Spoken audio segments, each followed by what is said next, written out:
ತೆಗೆದುಕೊಳ್ಳಿ ಅಂತ ಹೇಳಿದ್ರು. PC ಮೋಹನ್ ಅವರು ಈಗಾಗಲೇ ಕೂಡ ನಿಮ್ಗೆ ಹಸುಗಳನ್ನು ಕೊಟ್ಟಿದ್ದಾರೆ. ಬಿಜೆಪಿ ಅವರು ತಮ್ಮ ಹಸುಗಳಿಗೆ ಈಗಾಗಲೇ ಪೂಜೆಯನ್ನು ಮಾಡಿದ್ದಾರೆ. ತಾವೇನು ಹೇಳ್ತೀರಾ ಸರ್?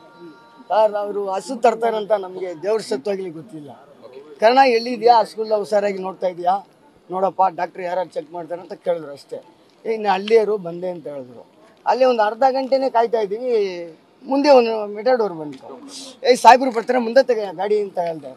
ನಿನಗೆ ಹಸ ತಗೊಂಬರ್ತಾ ಇರೋದಯ್ಯ ಅಂತಾರೆ. ನನಗೆ 5 ನಿಮಿಷ ನನ್ನ ಕೈಯಲ್ಲಿ ಏನು ಮಾತಾಡೋಕ್ಕಾಗಿಲ್ಲ. ಏನಪ್ಪ ಇದು ಚಕ್ಕಂದ ಶೇಕ್ ಕೊಟ್ಬಿಟ್ರು ನಮಗೆ ಅಂತ.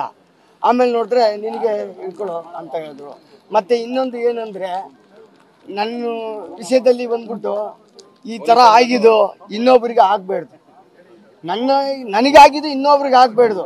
ಸುಮಾರು ಕಮ್ಮಿ ನಾನು 40 ವರ್ಷದಿಂದ ಇಲ್ಲಿ ನಮ್ಮ ತಾತ ಕಾಲದಿಂದ, ನಮ್ಮ ತಾತ ಆದಮೇಲೆ ನಮ್ಮ ಅಪ್ಪ ಆದಮೇಲೆ ನಾನು ಇಲ್ಲಿ ಡೇರಿ ಇಟ್ಕೊಂಡು ನಾವು ವ್ಯಾಪಾರ ಮಾಡ್ತಾ ಇದ್ದೀವಿ. ಇವಾಗ ಏನಂದ್ರೆ ನಮಗೆ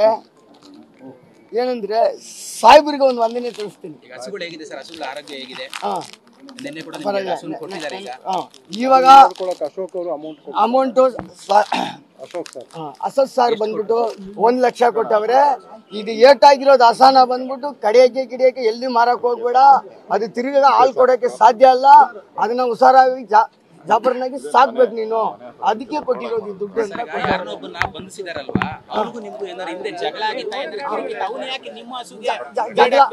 ಜಗಳ ಏನಿಲ್ಲ ಸರ್, ಅವನಿಗೆ ನೋಡಿದೀವಿ ಇಲ್ಲೇ ಒಂದು 5 ವರ್ಷದಿಂದ ನೋಡ್ತಾ ಇದ್ದೀನಿ ಅವನಿಗೆ ಅವನು ನೋಡಿ ಇಲ್ಲಿ ಒಂದು ಬೇಗ ಅಂಗಡಿ ಇದೆ, ಅಲ್ಲಿ ಇದೆ.